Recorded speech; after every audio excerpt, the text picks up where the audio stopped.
மணலை கொள்ளையடிச்சா நீர்நிலைகள் அழியும், ஏரி குளம் கண்மாய் எல்லாம் அழியும்.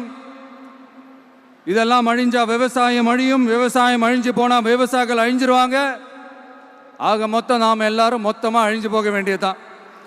இப்படி மேலிருந்து கீழே வரைக்கும் ஒரு கட்சியை சிண்டிகேட் போட்டு கொள்ளையடிக்கிறத கேள்விப்பட்டிருக்கிறீங்களா மக்களே?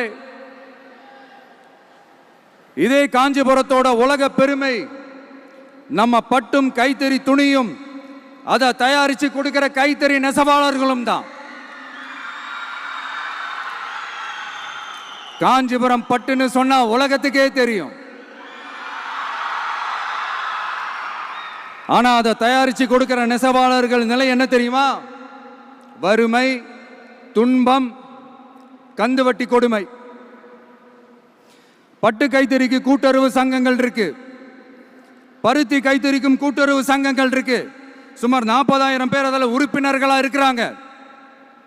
அது போக சாய தொழில், தறிப்பட்டறை தொழில், இதை நம்பி 40,000 குடும்பங்கள் இருக்கு. ஆனா அவங்களோட ஒரு நாள் கூலி எவ்வளவு தெரியுமா? வெறும் 500 ரூபா தான். அதை கொஞ்சம் அதிகப்படுத்தி கொடுங்கன்னு போராடி போராடி பார்த்து ஒன்றும் நடக்கல.